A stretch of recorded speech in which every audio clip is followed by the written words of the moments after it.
ธรรมสวัสดีมายังศรัทธาพ่ออุ้ยแม่อุ้ยหลวงป้านาอาญาติโยมสาธุชนทั้งหลาย ตอนนี้ก็เข้าสู่ช่วงที่2ของรายการธรรมะบันเทิงใจของทางสถานีวิทยุกระจายเสียงแม่ขจารย์โมเดิร์นเรดิโอ FM 94.50 เมกะเฮิรตซ์ทดลองประกอบกิจการในประเภทกิจการทางธุรกิจออกอากาศหน้าอาคารเลขที่102หมู่ที่6บ้านสัน103หมู่6บ้านสันมนาตำบลแม่เจดีย์อำเภอเวียงป่าเป้าจังหวัดเชียงรายและลิงก์สัญญาณปฏิ98.75 เมกะเฮิรตซ์วัดห้วยตองซักเรดิโออำเภอจอมทองจังหวัดเชียงใหม่ในรายการธรรมะบันเทิงใจในช่วงที่2ของรายการธรรมะบันเทิงใจช่วง2ของการแสดงพระธรรมเทศนาพื้นเมืองเรื่องนางมากเป้าผูกท่อนเก่าก็โจ๊กไปเนาะจะได้สรุปเพื่อศรัทธาญาติโยมได้ฟังอีกครั้งหนึ่งเท้าความตั้งแต่ต้นผูกปีแล้วมาก็จะได้เข้าใจง่ายยิ่งขึ้น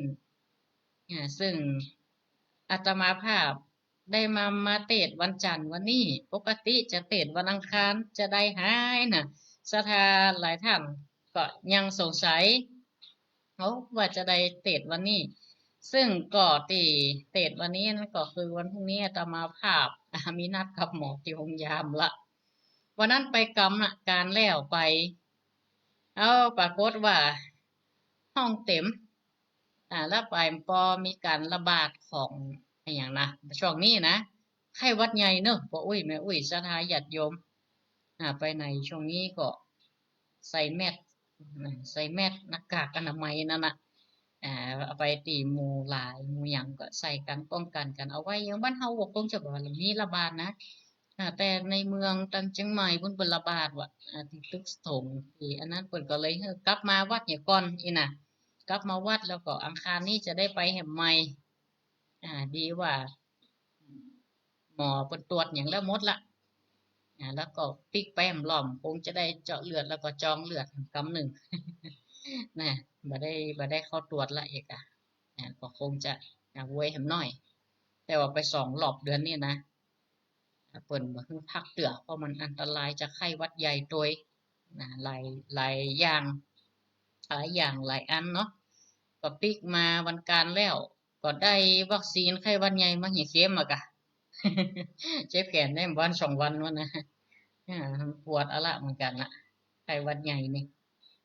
บ่เป็นวัคซีนเนาะวัคซีนไข้หวัดใหญ่มันมากับหน้าฟ้าหน้าฝนมันมีการระบาดเนี่ยช่วงนี้นะฉะนั้นแล้วก็ฉีดวัคซีนป้องกันแต่ละปีเนาะกันไข้หวัดใหญ่เสริมภูมิคุ้มกันให้ร่างกายเฮาแล้วก็ช่วงนี้ก็เป็นการระบาดการแพร่ของยุงลายเปลี่ยนพาหะไข้เลือดออกโดยไวรัสซิก้าโดยหลายอันหลายอย่างระมัดระวังป้องกันความภาชนะสำรวจภาชนะที่มีน้ำขังบ่ให้มันมีการวางไข่ของยุงลายอันตรายนะไข้เลือดออกจะเสียการใช้งานเสียเวลาอันตรายถึงชีวิตโรคไข้เลือดออกถ้าหากว่าทางใดเป็นเหมยเป็นไข้น้ำมูกตัวห้อนอย่างก็รีบไปหาหมอดีกว่า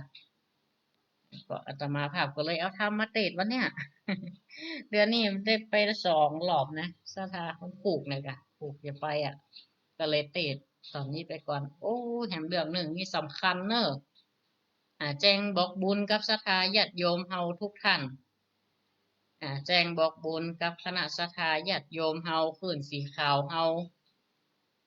ก็เป็นงานประจำปี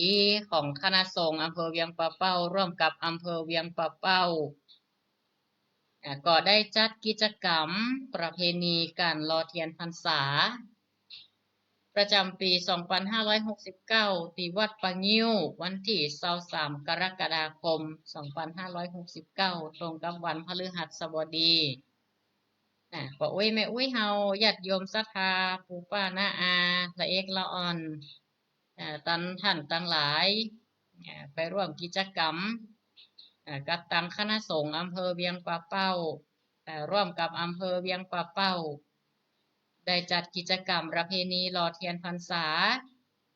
ประจำปีนี้ขอเชิญชวนศรัทธาเฮาพุทธศาสนิกชนร่วมพิธีหล่อเทียนวันที่23กรกฎาคมเวลา13 นาฬิกาเป็นต้นไปก็คือบ่ายโมงเขาก็ไปพร้อมกันสักกินข้าวน้ำข้าวตอนจำลำแล้วก็ไปห่วมกันเนอะศรัทธาญาติโยมเฮาก็สามารถที่จะเดินทางไปร่วมตั้งแต่เที่ยงไปเนาะรอเทียนพรรษาตามกำหนดการท่านได้มีเจตนาจะร่วมบุญตั้งลงทานน้ำดื่มอาหารว่างเป็นลงทานน้ำดื่มหรืออาหารว่างมาบริการกันในงานน้ำดื่มนี่ก็ตึงสำหรับพระสงฆ์โดยศรัทธาญาติโยมเฮาโดยแล้วก็อาหารว่างต่างๆที่ศรัทธาญาติโยมเฮาบริการซึ่งกันและกันก็ไปร่วมตั้งลงทานกันได้ก็ลงทานไปร่วมและก็ร่วมทำบุญถวายเทียนธูปที่จะถวายแต่ละวัดจำนวน59วัดด้วยกัน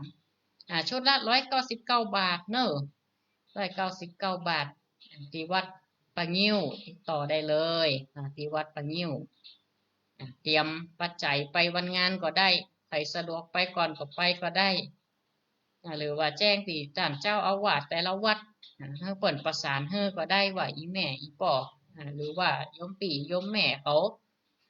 จะห่วมเป็นถูกเตียนที่เปิดจะจุดทำวัดทำวาสวดมนต์ภาวนาในแต่ละวัดจำนวน59วัดที่จะถวายวันที่23ที่เขาจะไปหล่อเทียนกันเนี่ยก็ชุดละ199 บาท59วัดด้วยกันแล้วก็แสดงความจำนงความประสงค์ได้เนอะแสดงความจำนงกันได้เจตนาศรัทธาญาติโยมเฮาเปิ่นว่าฮื้ออาหาร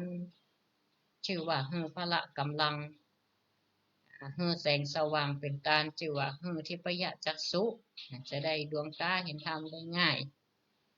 จะได้หู้แจ้งแทงทะลุในธรรมทั้งหลายมีปัญญาในการเอาแสงสว่างถวายเป็นทานอานิสงส์แรกๆนั่นคือพระสงฆ์ได้ใจแน่นอนจุติธรรมวัดสวดมนต์นำศรัทธาญาติโยมจำศีลกินทานในช่วงเข้าพรรษาจุดถวายเป็นพุทธบูชาธรรมบูชาสังฆบูชาเปรียบเสมือนกันต่อดวงประทีปต่อดวงปัญญาสวดมนต์ทำวัดทำกิจของสงฆ์ชุดละ199 บาทจำนวน59วัดแจ้งความประสงค์เนอะท่านเจ้าวัดแต่ละวัดก็ได้นะในเขตอำเภอเวียงป่าเป้าของนี่เพื่อเปิดประสานเพื่อก็ได้หรือว่าศรัทธาเตรียมปัจจัยไปวันงานเลยก็ได้ไปแจ้งเลยแม่พ่อโยมปี่โยมแม่ศรัทธาจะเอาจำนวนชุดกา2 ชุดกาเป็นเจ้าภาพก็ไปเตรียมไปนะเราจะได้ถวายวันนั้นเลยจะมีพิธีการรอเทียนพรรษาโดยหรือว่าติดต่อท่านเจ้าอาวาสวัดปะงิ้วหรือท่านเลขาเจ้าคณะอำเภอเวียงป่าเป้าเบอร์โทรศัพท์ติดต่อเนอะไปมีปากกาเตรียมปากกาจดเบอร์โทรศัพท์จะติดต่อที่แม่จะเป็นเจ้าภาพกาแล้วก็เบอร์โทรศัพท์ท่านเจ้าอาวาสวัดปะงิ้วเบอร์โทรศัพท์085 029 7204ย้ำอีกครั้งหนึ่งเนอะ085 029 7204ท่านใดมีเจตนาเป็นจะเอาลงทางน้ำดื่มอาหารว่างหรือเป็นเจ้าภาพถวายถูกเตียนที่จะถวายแต่ละวัดไปจุดตามภาวนาในวัดในวาจำนวน59วัดชุดละ199แจ้งความประสงค์กันได้เนอะแจ้งความประสงค์ได้ก็ฝากบอกบุญศรัทธาญาติโยมอำเภอเวียงป่าเป้าขึ้นสีขาวตลอดถึงศรัทธาที่ได้ติดตามรับฟังอยู่ในคณะนี้โดยประชาสัมพันธ์งานประจำปีของคณะสงฆ์ร่วมกับอำเภอเวียงป่าเป้าพิธีประเพณีหล่อเทียนพรรษา ของวัดดอนจันนี่จะรอ2 รอบ รอเป็นกิจกรรมวันที่24พุ่นน่ะวันที่24กับวันที่2824กับ28จะมา2 วัน24 27 2824 27 28วัดดอนจันใครมีโอกาสเวลาก็แวะมารอได้เนอะก็จะรอไปเรื่อยๆตึกวันที่28นั่นล่ะวันที่29จะถวายไหว้วัดแล้วก็แฮมเล่มหนึ่งก็จะไปถวายที่ใดก็จะได้ตกลงกับศรัทธาเขาแฮมกำหนึ่งแต่บ่ได้ลืมตีอำเภอเวียงปะเป้าเฮานี่วันผูกวันเฮอวันที่23นี้เน้อไปร่วมกันนักหลายๆอุ้ยไม่อุ้ยศรัทธาญาติโยมเฮามาถึงพระธรรมเทศนาชาดกเรื่องนางมากเป้าผูกปีเก้า ก็ต้องขออภัยกับตีได้ติดตามต่างไลฟ์สดต่าง Facebook โดยช่วงแรกนั้น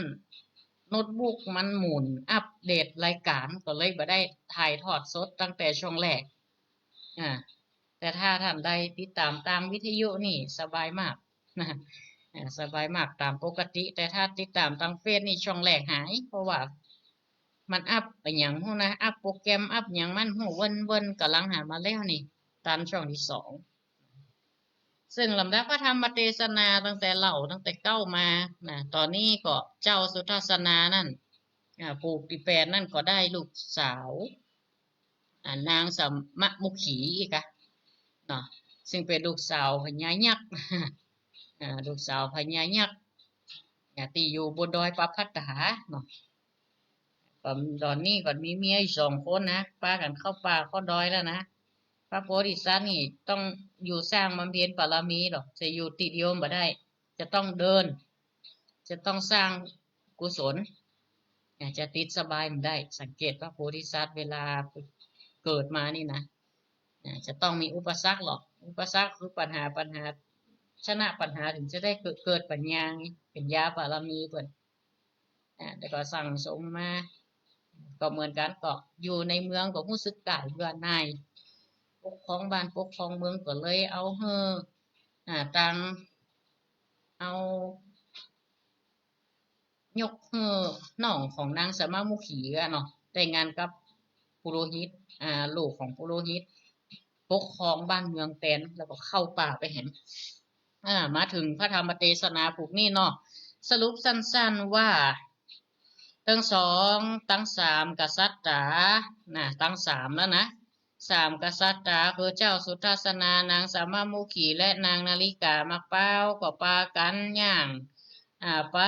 ตามเขาแพะเข้าป่าไปก็ทั้ง2นางก็มันนั่งอยู่ต้นไม้เฟยหนาอันมีพร่ำพร้อมมีตังผ้าห่มผ้าหมอนอย่างสะปะสะเป็ดนางจันตะมุขีมเจสมะมุขีนะจันตะมุขีก็ได้เนรเม็ดของกบของฉันอาหารอย่างต่างๆมีสิ่งจุอันพร่ำพร้อมโอ้ไปมปอนางทั้ง2ก็มากระทำแต่งแปลงพร้อมกันกินอันใดเป็นจิ้นปลาก็ปลากันกินอิ่มต้องเครื่องครัวอย่างต่างๆนานาข้าวน้ำโภชนะอาหารในป่าก็ดีในสวนอุทยานก็ดีมีจุอย่างรู้ต่างเด็ดกินน่ะรู้ต่างเด็ดมานางมักเป้านางนาฬิกามักเป้านี่ก็หุ่มเอวเนาะหุ่มเอวเตียวสอดก็ที่นี่ก็ปากันกินข้าวกินน้ำก็เดินทางกันก็เข้าไปหันเข้าไปหอดยังสวนอุทยานไปเด็ดดอกไม้มาเล่นพอกยังพอกโอ้ระโตพลังทัดแต่นั่นไปหน้านั่นส่วนเจ้า2นางก็นอนในกลางติดต้นไม้อยู่กอดปากันรับส่วนเจ้าสุทัศนาก็นอนกับนางทั้ง2แล้วก็เปิ่นก็ได้พรรณนาถึงว่าวันหนึ่งนั่นมันจะเป็นเจ้าบ้านหมู่เจ้าบ้านหรือว่าหมู่ทหารอย่างต่างๆได้นำความไปบอกซึ่งก็คือสาวกของพญายักษ์จากเมืองยักษ์หนีมาปะเมืองยักษ์แห่งละเข้าไปพอสวนก็หอบมายังตนแห่งเจ้า ก็มาหอบอายังนางหนอเนาองค์คำนำมาแผ่วปราสาทแก่เต้าที่ลาดวัสโลก็คือว่าก็ไปเอานางทั้งสองนั่นไปหาพญายักษ์แล้วก็บอกว่าพญายักษ์บัดนี้นี่นางทั้งสองไปเด็ดดอกเอาดวงในส่วนอุทยานเสียหายเหตุว่าเอามากินเป็นอาหารอย่างต่างๆเมื่อนั่นพญาวัสวโลตนเป็นพญายักษ์กระทูลศาลว่ามันเป็นไผแล้วก็ไปนำตัวมาแหมรถมีแหมคนก็คือเจ้าสุทัศนาน่ะเนาะเข้ามาในยังเมืองยักษ์ว่าก็มาถามมาท่องมาถามว่าเป็นไผน่ะว่าโดยเหตุอันใดเฮาก็ใจจู่ๆว่าจะฆ่าจะเนี่ยหือตายเตือบมาถึงหอดนี่อาจจะเป็นผู้ตนวิเศษก็ได้เป็นนอพุทธังคูลที่จะมาเป็นพระพุทธเจ้าไปหน้าก็ได้ มีอิทธิปาฏิหาริย์มีอิทธิฤทธิ์ก็ได้ เป็นผู้มีบุญก็ได้เราก็ต้องจักให้จักถามให้ก่อน แต่หากว่ามันมีคำมานะสาหาวอย่างต่างๆเขาจะฆ่ามันให้ตายนะในขณะเดียวกันนั่นหามาเมื่อถึงส่วนอุทยาน จะได้ว่ามาทำลายดอกไม้อย่างตั้งหลายเหล่านี้ตามติมูนี้ไว้ว่าเจ้า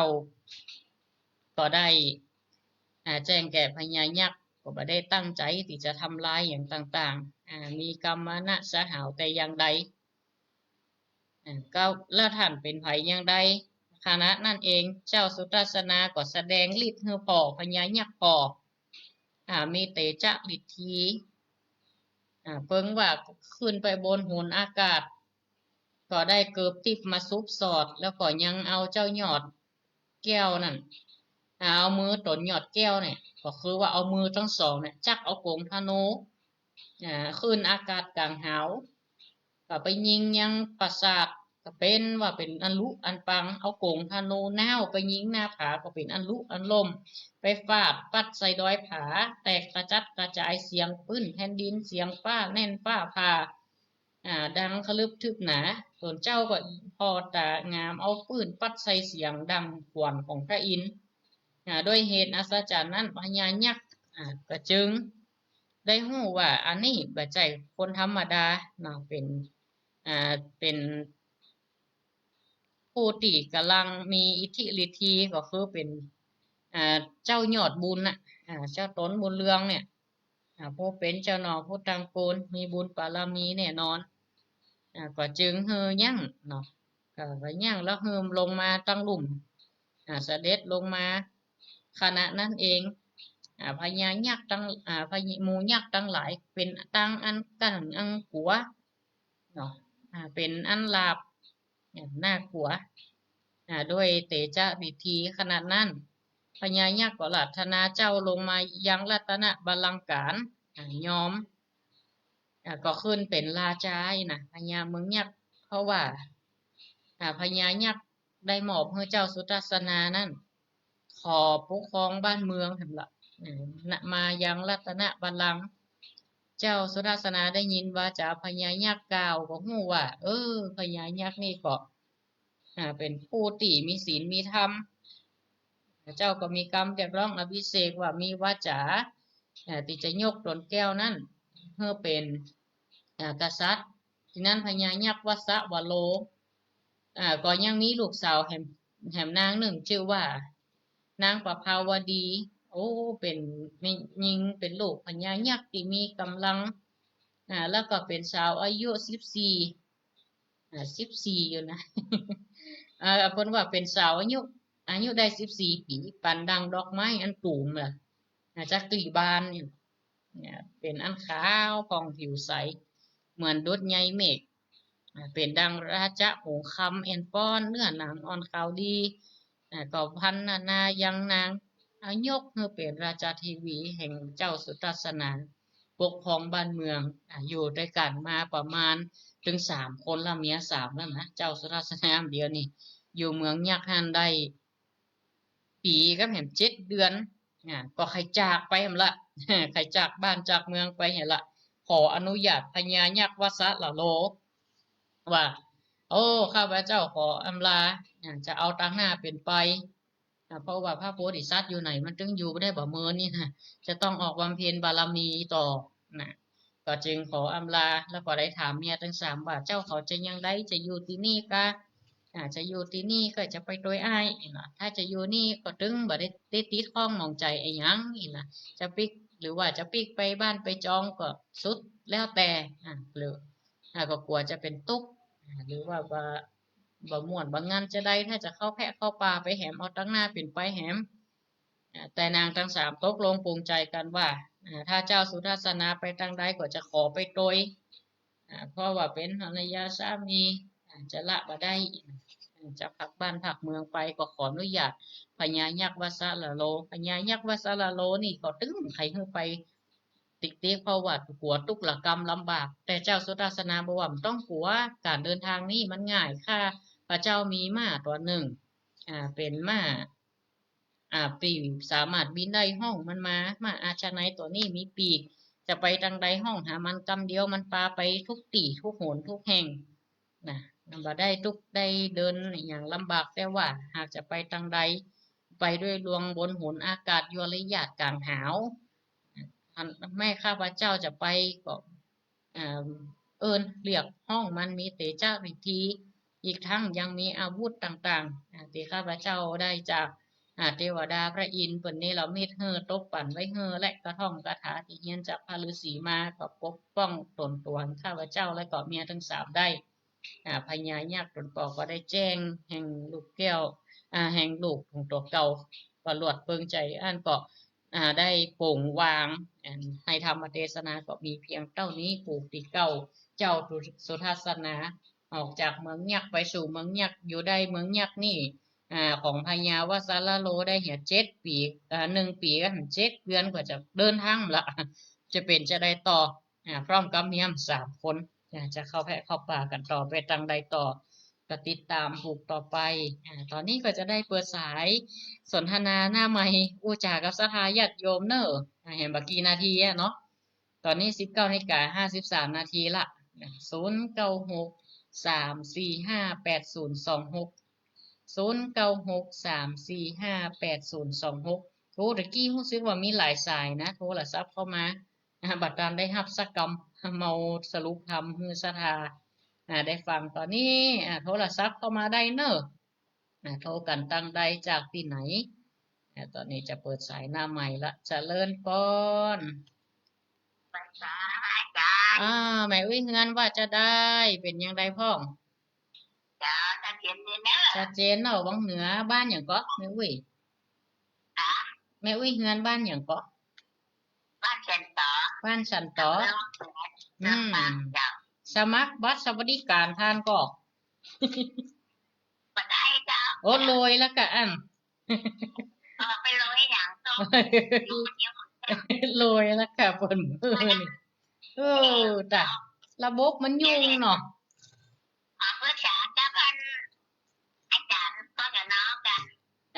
ดีแล้ว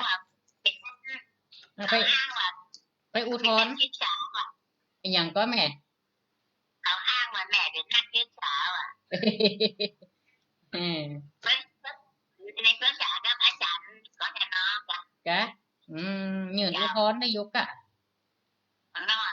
จารย์เป็นรักนะนั่นน่ะระบบมันยุ่งเนาะแม่เนาะเจริญพรเนอะพูดตามที่เลยใจวันไหนหมอแล้วไม่ว่าไม่อยู่เลยแต่อนุโมทนาเนอะแม่วินเนอร์นั่นเนาะเจริญพรยุ่งกันได้เนาะบัตรสวัสดิการนี่ตาเงินภาษีมาแจกก็แจกบัตรแต่จ้ะของมีชักอย่างกลายเป็นคนรวยไปเหี่ยหมดล่ะคนรวยหมดไปเป็นเกิงประเทศวะเกิงข้องน่ะเจริญพรเนอะเจ้ามาพูดแล้วแม่เอ๋ยเนาะเจ้าชัดเจนก็แม่วันนี้ก็ตัวว่าชัดเจนนี่เจ้าชัดเจนใจมะหูเหลี่ยงนะ ดีละอันเนาะแหมอย่างไรเห็นได้นะเห็นมันชัดเจนเลยนะแต่รู้จักผู้เจ้าประจันนี่ชัดอยู่ดอก เจ้า นี่ละเจ้าแหม่วันนี้มาเตะวันจันทร์เนอะยกยอดมาเจ้าวันจันทร์เพราะปู่ว่ามาได้อยู่ แล้วก็วันนี้ยังสารปูเสร็จวันจันทร์ต้องเสร็จวันอังคารนี่เนาะแค่นั้นนะ หมอห้องไปหมอไหนก็เจ้าโอ้ไปเป็นไหนกับเป็นนัดแต่หมอนัดหมอหมอในหัวหน้าเจ้าวันนั้นไปแล้วได้เจ้าเนี่ยแหม่ไปแห่มไม่เจ้าเลยกะแบบเจ้าแม่นละแม่อนุโมทนาได้ไหมเอ้ยเนอะเจ้าเป็สานกำลัธุงใจให้ทุกนะเจ้าไปตาเจเจ้าริญพร ฟังธรรมก็ยังแปลกน้อยนะสถานเนาะก็มันอกมันใจไปอยู่มาฟังข่าวบ้านการเมืองเดี๋ยวนี้ใครยุ่งเฮ้ยยังหุล่ะโอ้จัดอินดูเปิ่นเนาะถ้าอุ้ยแม่อุ้ยเดี๋ยวอยู่คนเดียวยังไก่คนรวยมีรถว่ะเดี๋ยวครับก็ย่ำจางวันมีรถเลยอีกระบบมันผิดพลาดนะต้องไปยื่นอุทธรณ์ไปโอ้สปะว่าจะได้ของเขาตะ ถึงมันถึงว่าอัตตาหิอัตโนนาโถตัวเก่าเป็นอันดับแรกแต่นะเตือเปินก็หวังอะเนาะสถาเนาะสวัสดิการต่างประเทศเปิ่นมีเงินเดือนขึ้นนักนะอย่างคนเฒ่าคนแก่เปิ่นปล่อยออกไปแอวตั้งนอกนี่เฮามีเงินเดือนกินสบายอันเนี้ยจะเลือกหยังก็พิจารณากันดีๆเจริญพรอ่านบ่สาธุไปแอวจังใหม่ละโยมปอก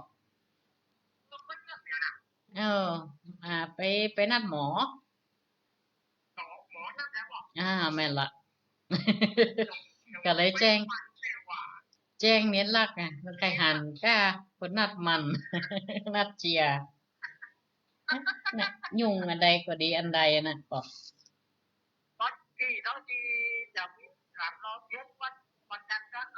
ว่าเป็นกิจกรรมได้มีพิธีที่ต้องอย่างตั้งหม้อรอเป็นกิจกรรมนักเรียนกับสถานที่เปิ่นมาก็ห่วมกันรออย่างกะรอไปเลยๆนะปอกอืมบ่มีเวียงปะเป้าเฮาวันที่23นี่กะปากันไปเน้อเปิ่นมีพิธีสวดมีพิธีสะปะน่ะวันที่23คณะสงฆ์กับอำเภอเวียงปะเป้าเฮาศรัทธาเฮาทั้งหมดเนี่ยกะไปร่วมกันรออนุโมทนาเน้อจะประจัน24ตั้งหม้อต้มล่ะ24ตั้งหม้อมา24 24 27 28ป่อ28แม่แรงเนี่ยโบะล่ะโบะปิมล่ะจัดตานแม่เจ้า29ล่ะกะจัดตานพระเจ้าล่ะอนุโมทนาสาธุจบพอดีก็ขออำนวยอวยพรญาติโยมทุกท่านที่ได้ติดตามรับฟังรายการธรรมะบันเทิงใจขออยู่ดีมีสุขเหมือนกันกุคนเจริญโดยอายุวันนะสุขะภละปฏิภาณธนสารสมบัติจุ่มเนื้อเย็นใจมีโจกมีใจเหมือนกันกุคนการแสดงพระธรรมเทศนาก็พอสมควรแก่เวลาเอวังก็มีด้วยประกาศราชนี้เจริญปอนเนอ